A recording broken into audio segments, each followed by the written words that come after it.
தாழ்மையுள்ள ஆயக்காரனின் ஜெபம். ஆண்டவராகிய இயேசு கிறிஸ்து தாழ்மையை பற்றின ஒரு அழகான வேத வசனத்தை நமக்கு கொடுத்துருக்குறாங்க. அது என்னன்னா, தன்னை உயர்த்துகிறவன் எவனும் தாழ்த்தப்படுவான், தன்னை தாழ்த்துகிறவன் எவனும் உயர்த்தப்படுவான் என்று சொல்லியிருக்கிறாங்க.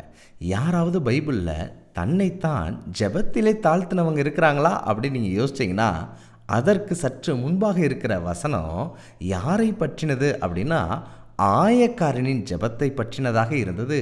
இந்த ஆயக்காரன் தாழ்மையுள்ள நபராக ஜெபித்தார் என்று ஆண்டவர் குறிப்பிடுகிறார். அப்படி என்ன ஜெபித்தார் என்பதற்கான அழகிய வேத வசனத்தை நான் வாசிக்கிறேன். லுக்கா 18ஆம் அதிகாரம் 13ஆம் வாக்கியம்.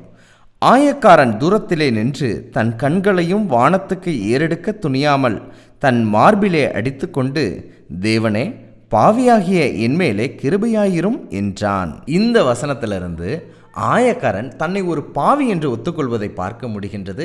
இப்படி தன்னை ஒருவன் பாவி என்று ஒத்துக்கொண்டால் அதுவே தாழ்மையுள்ள ஜெபம் என்று ஆண்டவர் குறிப்பிடுவதையும் பார்க்கலாம். இதிலிருந்து நம்ம ஒரு விஷயத்தை புரிஞ்சுக்கணும்.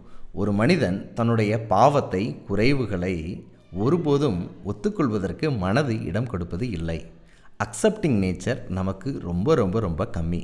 யாராவது நம்மிடத்தில் உள்ள குறைவுகளை சொன்னால் அதை ஏற்றுக்கொள்வது, ஒத்துக்கொள்வது நம்மிடத்தில் இல்லாமல் இருக்கும். இரண்டாவது என்ன பண்ணுவோம் அப்படின்னா, எக்ஸ்கியூஸ் சொல்லுவோம், காரணம் சொல்லுவோம், போக்கு சொல்லுவோம். இது ஏன் நடந்துச்சுன்னா அப்படின்னு சொல்லிட்டு ஒரு காரணத்தையும் போக்கையும் சொல்லக்கூடிய நபர்களாக இருப்போம். மூணாவது, கையும் மெய்யுமா பிடிபட்டோம் அப்படின்னா அந்த குறைவுகளுக்கான நியாயத்தை சொல்ல ஆரம்பிப்போம், ஜஸ்டிஃபை பண்ண ஆரம்பிப்போம்.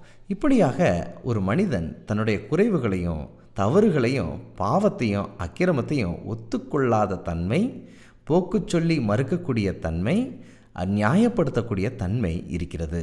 இப்படிப்பட்ட எந்த யுக்தியையும் இந்த ஆயக்காரன் பயன்படுத்தாமல், ஆண்டவரே நான் பாவி என்று ஒத்துக்கொண்டான்.